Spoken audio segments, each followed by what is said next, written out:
반갑습니다. 기쁨의 50일 기간 5월 20일 토요일 새벽 하나님께 올려드립니다. 함께 나의 부르심 찬양 부르십니다.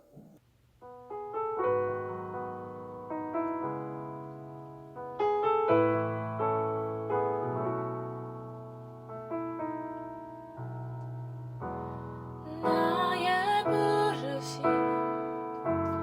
나의 영원한 소망 예수님의 영상을 담는 곳 나의 목적 나의 높은 부르심 세상을 뒤로하고 주 위에 사는 곳 덮으소서 주 거룩한 품에 품으소서 이곳이 나 속한 곳 오 예수 이끄소서 주 얼굴 보기 위해 은밀한 곳으로 내가 나갑니다.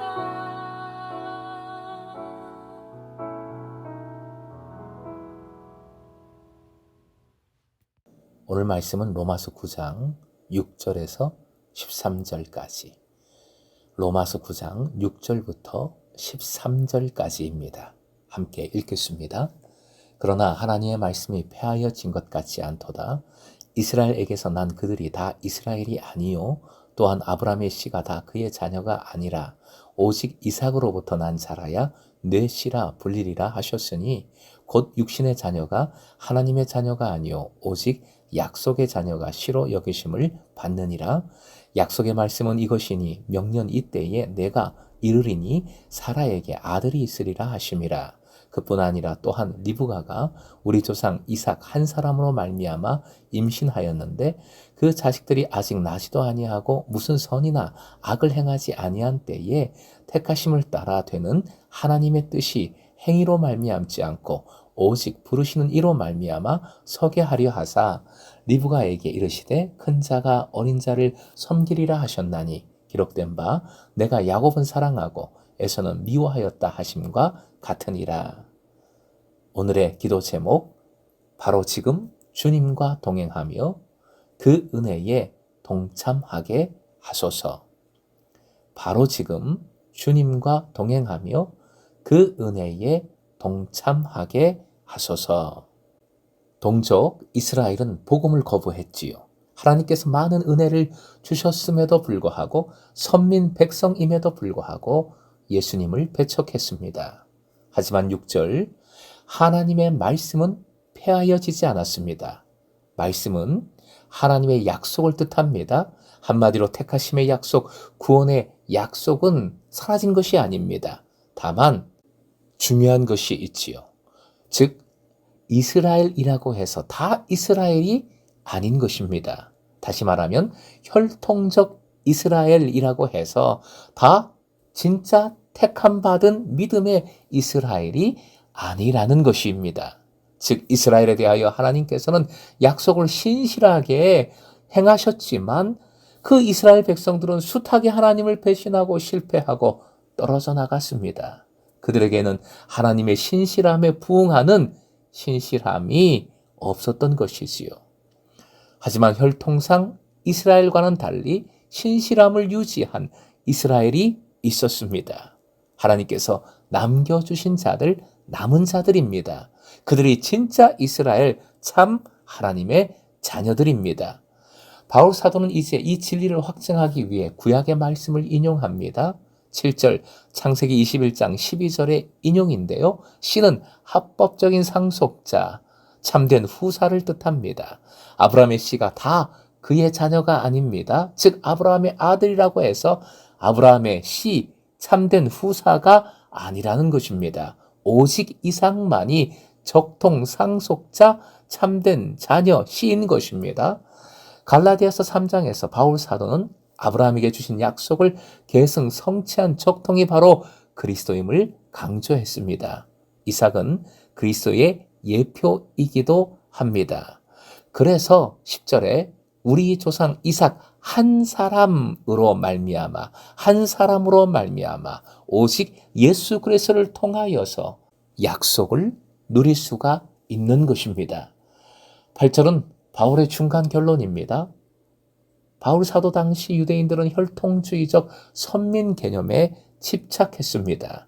하지만 아브라함의 경우 약속의 자녀는 이삭이듯 하나님의 자녀는 오직 예수 그리스도 안에서 새 언약의 백성으로 동참한 이들만이 참된 그리스도인, 진짜 하나님의 자녀가 되는 것이지요.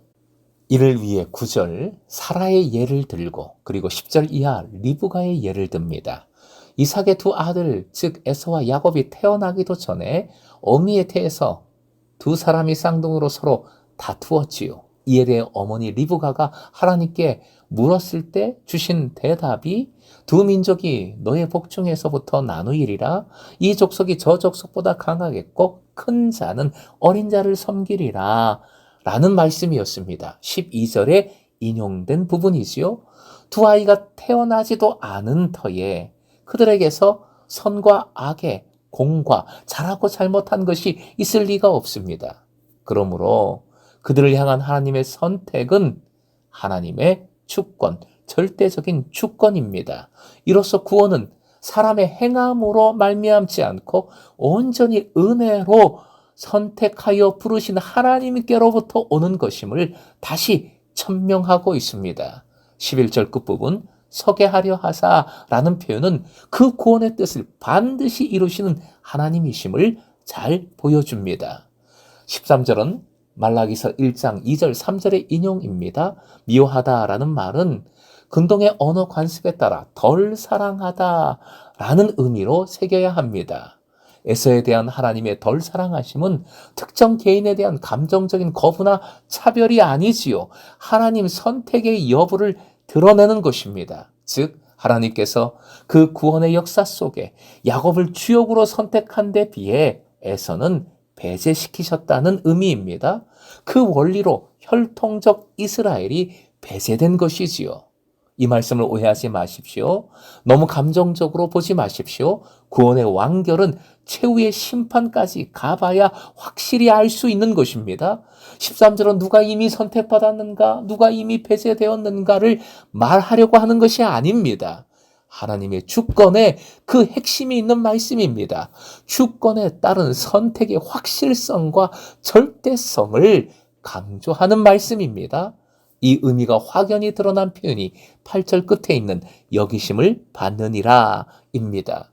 이 표현은 사람이 의롭게 되는 일과 더불어 약속의 자녀가 되는 일까지도 그 최종 결정의 권한이 모두 누구에게? 하나님께 있음을 강조하는 표현이지요. 왜 선민 이스라엘이 그리스도를 거부했는가? 복음을 받아들이지 않았는가? 하는 의문이 컸습니다. 본문은 이에 대한 답이지요. 이는 하나님의 실패가 아니라 이스라엘의 실패, 이스라엘의 불신실함이라는 것입니다. 하지만 이 실패 또한 하나님 선택에 따른 결과이지요. 역설적으로 이 실패는 성공일 수도 있습니다. 왜냐하면 하나님께서 혈통상의 이스라엘 자손을 거르고 추려서 신실한 이스라엘을 남겨두셨기 때문입니다. 11절 쉬운 번역으로 다시 한번 화면 보시고 읽겠습니다. 시작. 그들이 태어나기도 전에 무슨 선이나 악을 행하기도 전에 택하심이란 원리를 따라 세우신 하나님의 계획이 살아있게 하시려고. 사랑하는 금성의 제자 여러분, 하나님의 계획은 구원의 계획이지요. 이 계획이 살아있게 하신다 했습니다. 현재형입니다. 현재 진행형입니다. 주님의 구원은, 주님의 부르심은, 주님의 택하심은, 주님의 사랑하심은 바로 지금 이루어지는 일이라는 말씀입니다. 바로 지금 넘쳐나고 흐르고 있습니다. 그러니 괜히 하나님의 주권인 것을, 내 영역이 아니고 내가 알 수도 없는 것을 묻지도 마시고 따지지도 마십시오. 거기에 신경을 빼앗길 지금 시간이 없습니다. 여력이 없습니다. 그저 우리는 지금 이 은혜의 물결에, 주시는 구원의 그 은혜에 들어가면 되겠습니다. 들어오십시오. 바로 지금 예수님과 동행하십시오. 그리하여 하나님 자녀된 삶, 즉 그 사랑 안에서 주님을 더욱 사모하고 감사하고 기뻐하고 그 뜻을 이루는 삶으로 행복하시길 주님의 이름으로 축원드립니다.